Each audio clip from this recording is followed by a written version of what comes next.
or to the cloud. Oh, there it is. Okay. There. Okay, Okay. good. We're good. Thank you. You're welcome. Thank you, Aloha. Okay. Tonight, as we resume our education from the Spirits book, we now ask for all the spirits who are present to continue to guide and mentor this group, Las Vegas Spiritist Center, and for all the spirits who are attending tonight, welcome. We hope you stay and listen and process and can benefit from this information. So tonight we pick up where we left off previously, and we'll start with question 203 in the section about kinships and affiliation. The question is, do parents transmit a portion of their soul to their children, or do they give them only animal life, to which a new soul afterwards adds the moral life? The answer is only animal life, since the soul is indivisible. Daft parents may have intelligent children, and vice versa. So it is only the physical, the animal life, the materialistic aspect, not the soul. Number 204. Since we have had many existences, does kinship go back to previous ones? And the answer is it could not be otherwise. The succession of corporeal lives establishes ties among spirits dating back to former existences. Such frequently gives rise to the affinity between you and some spirits who you might think are strangers. So in one incarnation, you might have difficulties with a brother or a sister, as an example, or a parent. And in the next or future incarnation, just the opposite. You're best of friends. Or if you were the child before, now you're the parent, and the parent could be the child. Or you could be the mother if you were previously a father. So the point is the affinity is established from one lifetime to the next, and therefore in each successive lifetime, you're going to reconnect with souls you had previously connected with. And in this context, it is important to realize that the word kinship, often used with the word family, does not represent blood family only. It's the closeness, it's the affinity, it's the synchronized thoughts and feelings and harmonies and energies and vibrations. Number 205. According to certain individuals, the doctrine of reincarnation appears to destroy family ties by carrying them back to previous lives. And the answer is, instead of destroying them, it extends them. Since kinships may be based on previous affections, the ties that unite members of the same family are less precarious. Moreover, reincarnation broadens the duties of fraternity, because your neighbor or your servant may be a spirit who was formerly related to you by blood. And there are some interesting stories from psychographs of spirits that speak to this multi-life situational change that could occur. And one example I remember reading about Mm-hmm. was a man who was a slave, and he had a very strong affinity to both his master and his master's wife.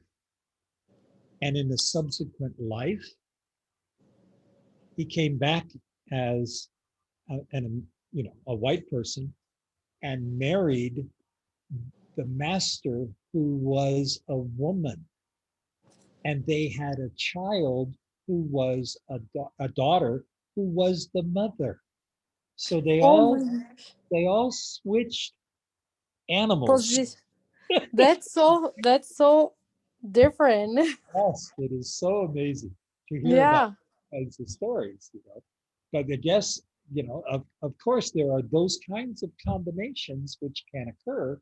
And therefore, it's important to understand there are no hard and fast rules.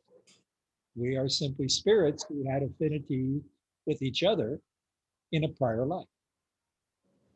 Hmm. And the question continues. It does, however, diminish the importance that some attach to their family affiliation because their father may be a spirit who had previously belonged to a different race or who had acquired a much different social position. And so this is like what I was just saying. That is true, but such importance is founded on pride. Absolutely. What most people honor in their ancestors are title, class, and fortune. They would blush if they had an honest shoemaker for a grandfather, but would boast if they had descended from a debauchee of noble birth. No matter what people say or do, they will not prevent things from being what they are, for God does not regulate the laws of nature according to their vanity. So again, like in my example, the slave became a non-slave, the master became a wife, which maybe depending on the year could have been like being a slave, and the master is going to get the other shoe now.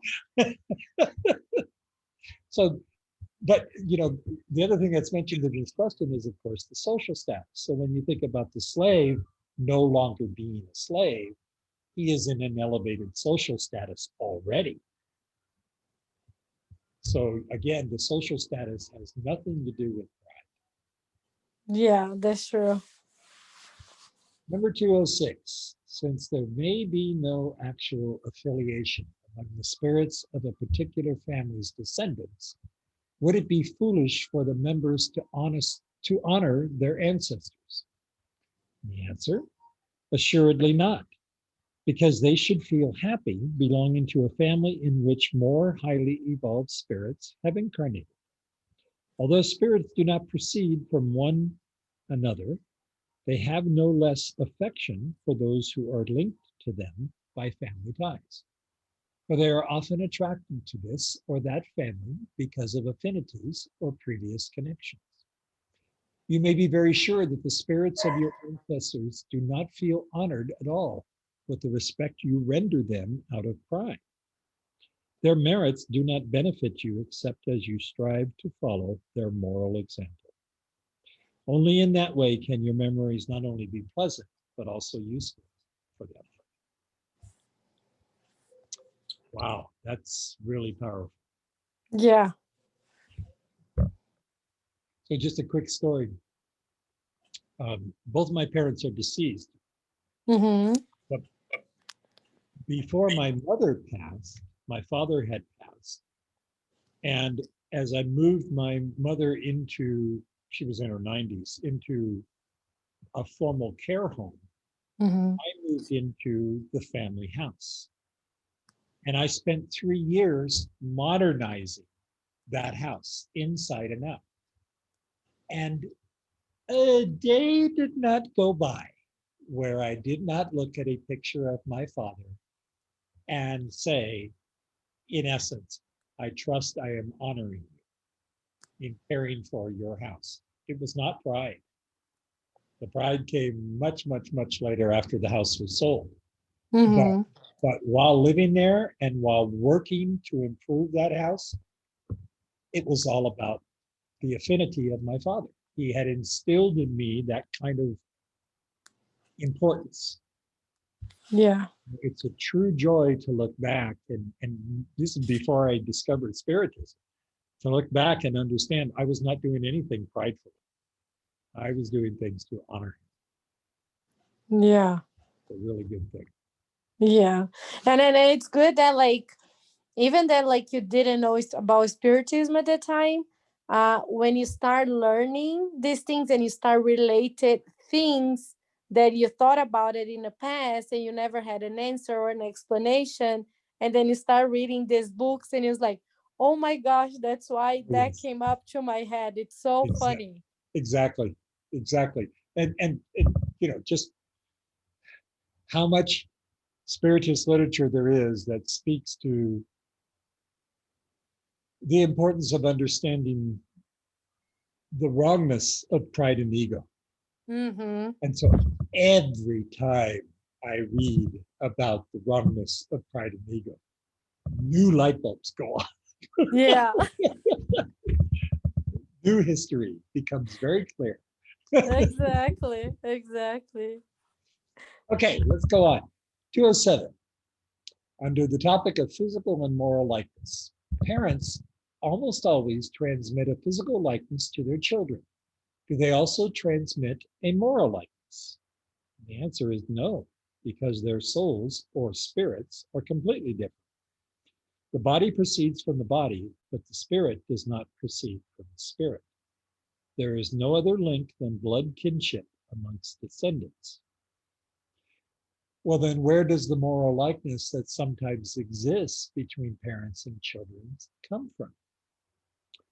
They are sympathetic spirits attracted by similarities of inclination. And Kardec gives a bit more explanation when he says sympathetic in harmony with one's taste, mood, or disposition. Congenial, a sympathetic companion.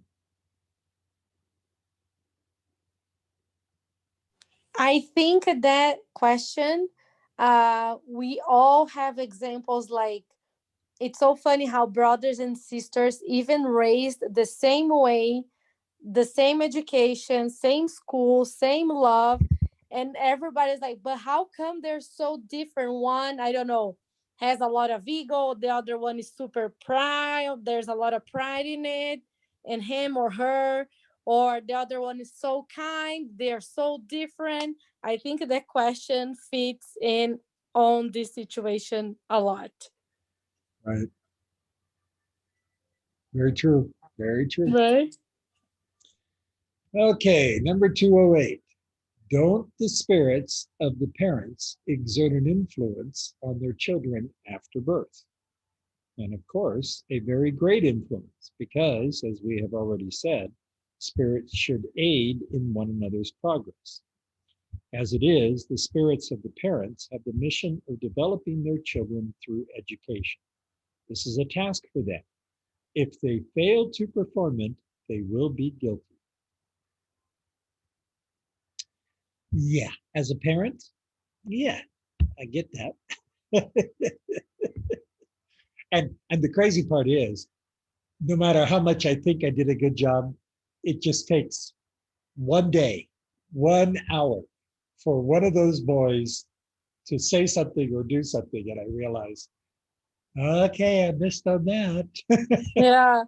Oh, I'm not a parent yet, but like, I, of course, I see examples from like mothers like, what did I do wrong? My mom is always complaining, not much with me because I'm not living there anymore, but with my younger brother, and he's super responsible and everything, but he cannot do something out of her road, not even his road, but her road. Then she's like, what did I do wrong? I don't know if what I did and everything. I was like, yeah, but like, first, there's no perfect parents, and second, they always try to be the best that they can. But it doesn't mean that just because the person did something wrong, it is their fault. Like, like it can be in some cases, but it's not all the time. But I can understand that for a parent, it's hard to see and it's hard to not blame themselves. Well, it's interesting. Every parent sets their own standards for their children. Mine was real simple. And yet, it's not very simple at all. I just said by the time they're 18, I want them to know the difference between right and wrong. Well, they know the difference. They still do wrong, but they know the difference. Exactly. But I think it's a human being thing. We still like know the difference, and you still keep doing right or wrong anyways, right? Exactly. Okay, 209. Why is it that good and virtuous parents sometimes have wicked children?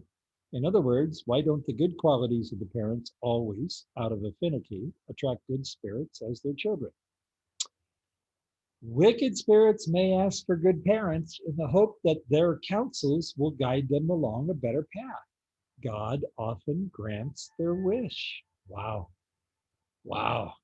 Parents who have a devilish child. Wow. That's amazing. All right. Last one for tonight. Through their thoughts and prayers, can parents attract a good spirit instead of an imperfect one to indwell the body of their child? No, they can, however, improve the spirit of the child to whom they have given birth and whom has been entrusted to them. It is their duty. Ill-natured children are a trial for their parents. There it is again. So, so that makes me say I must have had a good life previously because my boys are pretty good. uh, I did not have to endure horrible things. uh, A lot of hospital visits, but no jails. oh, that's good. That's something, right?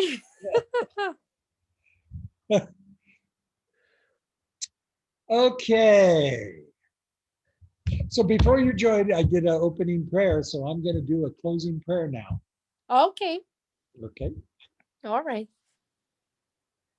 Heavenly Father and all the spirits, we thank you for this opportunity to dig into Kardec's words and understand the nature of the spiritist principles and understand the evolution of ourselves through multiple incarnations and how our family units have been constructed. We're so appreciative for this information. And we humbly request permission to close tonight's session. And so be it. And so be it. All right. All right. Thank you, Aloha. Thank you, Mark. Have a good night. You too. Bye bye. Bye bye.